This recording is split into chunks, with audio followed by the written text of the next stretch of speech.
Do you feel like you're stuck or find yourself attracting the same type of relationships and negative experiences, or just not manifesting what you want in life? Welcome to Heal Your Story. I'm your host, Heidi. Here we discuss all things life, love, relationships, the relationship with yourself, and the stories we tell about ourselves and others. I help people get out of their busy heads and get back in touch with their heart space to learn self-love and help heal their story. I'm a heart space and relational coach, a holistic health practitioner, and author at HeidiDelaire.com and LoveWideOpen.com. Let's go hold some heart space together. Hey everyone, welcome to episode 138. The link between emotional and physical pain.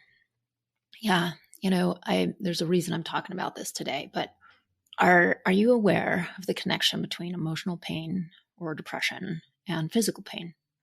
It's really important to understand the link and how it affects your body and your mind. And this understanding can help you with treatment and therapy or coaching.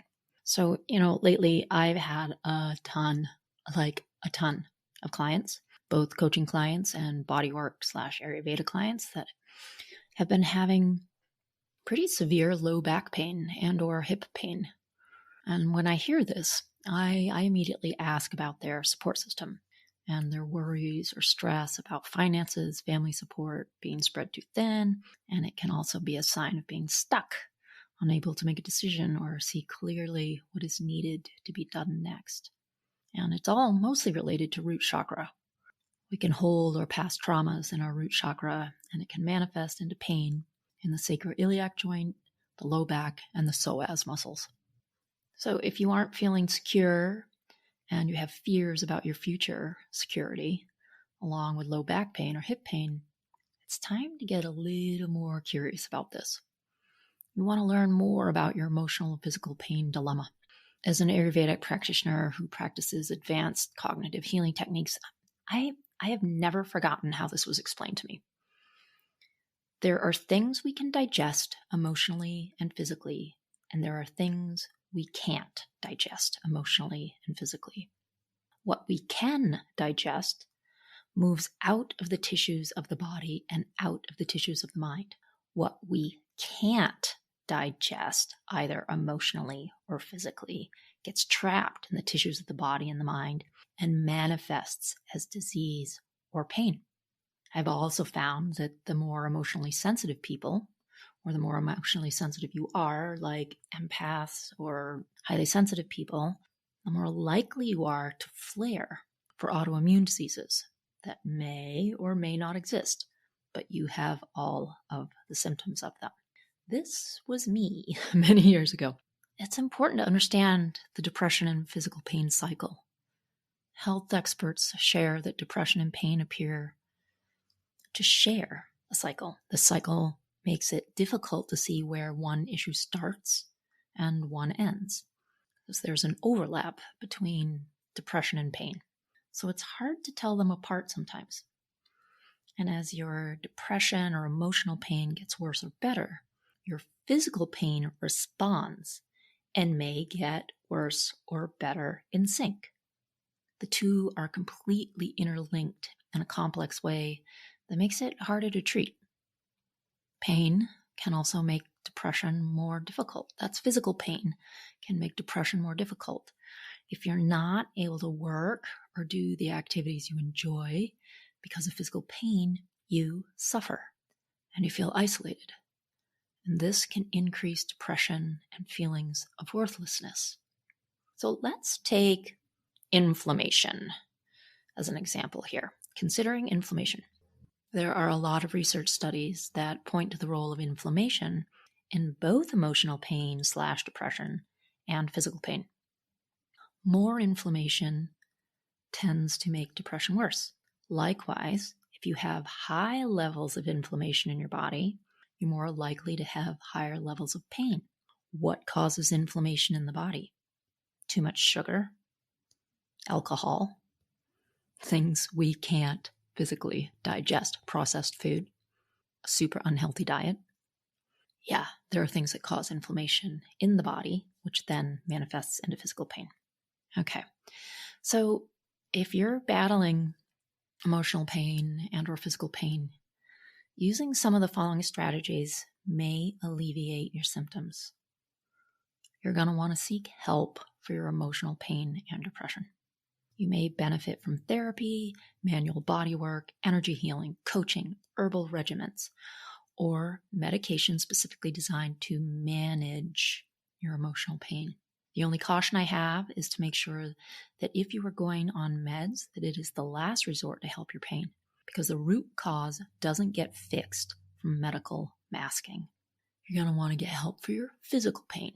You may have to make multiple doctor's appointments. Again, go see a body worker, see a chiropractor to get to the root cause of your pain. But you want to ensure that whatever is causing your physical pain is also being treated in the best ways you have available. Now, this one may sound hard, but stay active. It's easy to allow emotional pain and physical pain to take over your world and for you to hide. However, it's crucial that you exercise and stay involved and have a network of people. Lean into your support network, whether it's your friends, your family, coworkers. You need people in your life who understand you and can help you during a time of need. Find something that you love. Experts point out that pursuing a hobby or activity that you enjoy can help bring you out of the cycle of emotional pain, depression, and physical pain. Find something that brings you joy on a daily basis. This can range from cooking your favorite meals to dancing at a popular club. You can also find joy in smaller activities such as talking to a friend, reading a book, or writing down your thoughts. The key is to focus on positive activities that uplift you and help you forget the pain. I can remember well, more than a decade now, when I was in a lot of emotional and physical pain. What made me feel better? Hiking fast, hiking hard, like getting it all out, like pounding my feet onto the ground, letting out all of that negative energy. And you know what? I got in the best shape of my life and I got healthier. I worked through the emotional pain. Being out in nature just did something amazing to help shift a lot of what was going on. You're also going to want to learn to speak positively to yourself. Positive self-talk has been shown to reduce both emotional pain, depression, and physical pain. Many athletes can talk through the pain to finish a competition.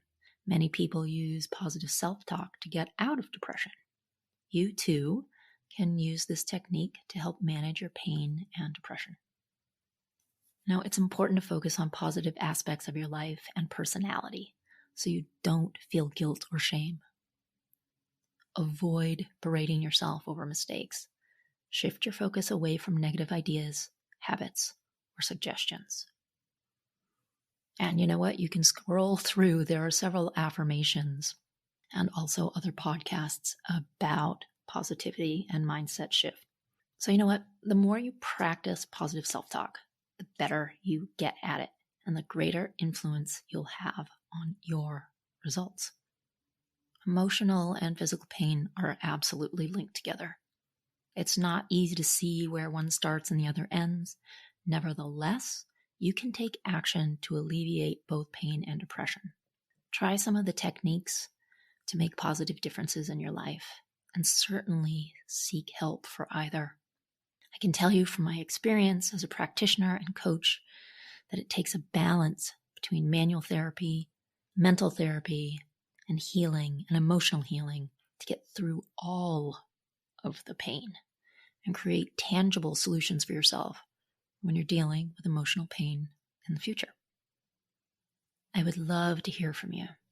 Shoot me an email or reach out via social media. The links will be in the show notes. And if you'd like to learn more about me and my healing services, the links will also be in the show notes. I am sending you guys lots of love, lots of healing. Bye for now. Thank you for listening to another episode of Heal Your Story. Please subscribe on Apple Podcasts, Spotify, or wherever you listen to podcasts. You can find me, my coaching services, my book, or book a Heal Your Story strategy session at HeidiDelaire.com. For other self-development articles, go to lovewideopen.com. And you can also follow me at Heidi Delaire or Love Wide Open on all social media channels. Thanks so much. Sending lots of love.